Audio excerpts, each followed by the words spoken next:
Greetings, humble traveler. It seems you have stumbled your way into this location, which is known as the Wild Guess YouTube channel. That is quite a pickle you're in. If... I should just stick to the script. I've made a one-off fakemon before, and I've made a one-off evolution, but today, we're going a step further, and making a full 3-stage evolution line. This video is going to take a little bit to make, so let's jump straight into it. Yeah! So, this concept came to me when I learned about the Luna moth. The Luna moth is a unique type of moth that, once it's past its larval stage, it only lives for about a week before starving to death, because it loses its mouth. Evolution, I'm not sure what your thought was on that one. It's an interesting concept for sure, but I decided I could then add something like the ghost moth, because, it dies. Ghost. I also decided to take a look at the Luna side of the lunar moth, so taking elements from the moon, such as the myth of the rabbit in the moon. Also, rabbits and Luna moths have their strong urge to reproduce, common. And finally, I've always wanted there to be a Mothman Pokemon. There's not really been a Mothman Pokemon, and I think there could be a Mothman Pokemon, so we're making a Mothman Pokemon. Yeah, baby! Let's combine these elements and see what we get. So, typing. So we got moths, right? I feel like the first typing is obvious. Clearly, these guys are fighting type first. I mean, I make that joke, but Slitherwing is bug fighting, so I guess a fighting moth isn't that out of the question. Anyways, their first type is bug, but then I also decided, with the connections to the moon they have, Luna and Lunar, as well as Mothman being like a fey creature, we're gonna give them the fairy type as their second typing. However, some point along the evolution line, along the evolutionary chain, the bug type will swap out for the ghost type, because the bug dies and, turns into a ghost. And, the moon has a lot to do with ghost stories, spooky moon, all that stuff. It makes sense. It works. Now, it's time to introduce this new evolutionary line. So how about that first form, huh? Well, everyone, give a warm welcome to a Clarva! Now, a Clarva here is just simply adorable, but it's also incredibly weak. So why don't we, evolve it? Here, have 24 rare candies, because it evolves at level 24. That's how it evolves into its first form. Now, what's that? Oh, you're evolving? Oh my gosh, a Clarva's evolving into a Kluna.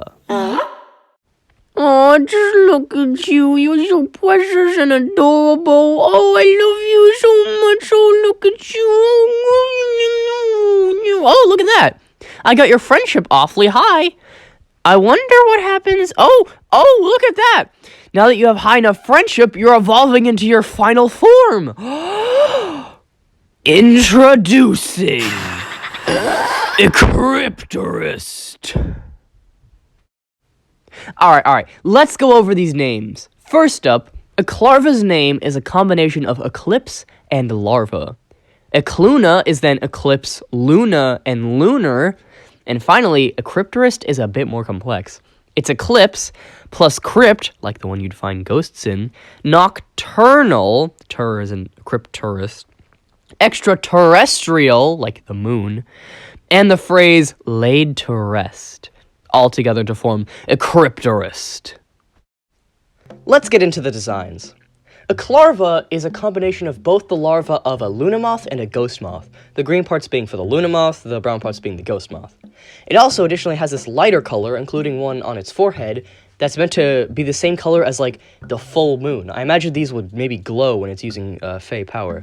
Its head in general is shaped like that of, a sleeping human baby. I imagine this Pokemon would even create little, fairy lights over its head, like stars and moons like you'd see plastered over a little kid's bedroom. Its eyes, additionally, are the shape of crescent moons.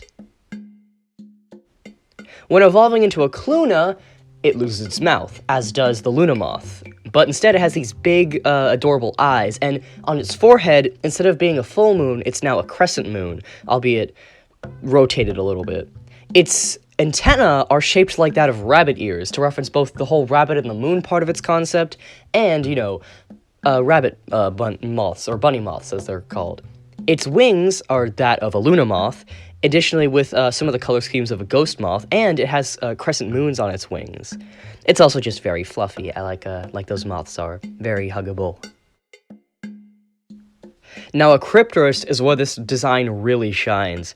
Now that it's part Mothman, it's got its bottom two legs more emphasized and more fully grown, while its other two pairs are still very small.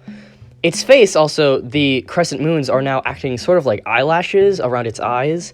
Its whole body is a darker purple color, like a dark night would be colored, like the night sky. Its wings are now wispy like a ghost, and it's overall very spooky. Its whole design is meant to be, like, both very cute and very frightening, depending on the context, because an Cryptorist that you've raised as a child would be a very good friend, a very loving friend.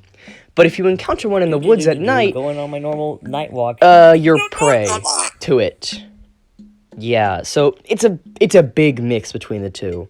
It's also just very well drawn. Thanks, Orrid. Very good job. Let's review the info on these guys.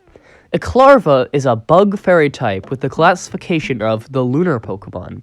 Its only ability is Truant, which is the same as Slacking, meaning this guy only attacks once every other turn and spends that turn sleeping, meaning Clarva's a worthy challenge to raise because you're gonna get something good out of it. A tricky challenge, but a worthy challenge. It has a 25% chance to be male and a 75% chance to be female, as moths are usually female-dominated, and its stats look like this.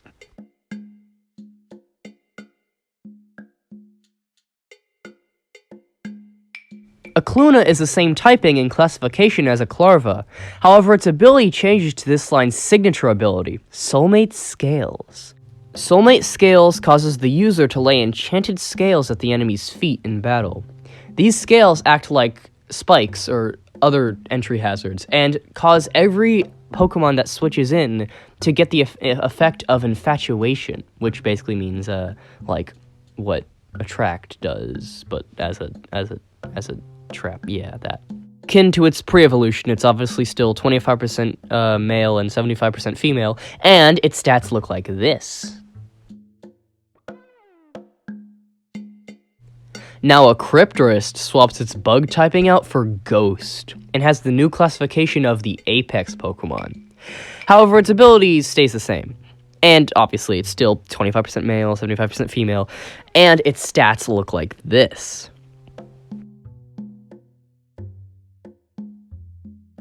Now to explain a Cryptorist's signature move, Lunar Grip.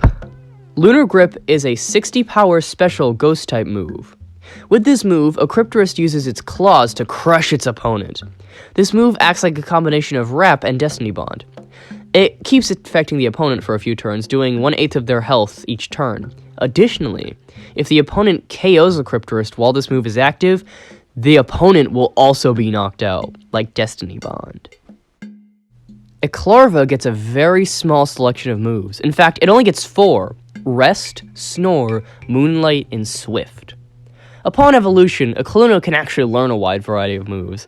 Good fairy moves like Disarming Voice and Play Rough, good bug moves like Bug Buzz and U-Turn, and some miscellaneous ones like Wing Attack or Cotton Guard. A Cryptorist is where the real moves come in. We got some ghost moves like Phantom Force, Shadow Ball, Shadow Claw. Also more fairy ones like Dazzling Gleam. Also like Hurricane Twister. I even think like Silk Trap could be a good one, which is Spidops' signature move. It would get way more moves than the previous two, since it's a final evolution. And there you go! That's the Cryptorist line. Of all the members, who is y'all's favorite? Also, be sure to comment down below if you would be willing to train up in a Clarva, despite the challenges that it would provide. That's all for this video. Okay, are you guys hearing that thunder too, or is that just me?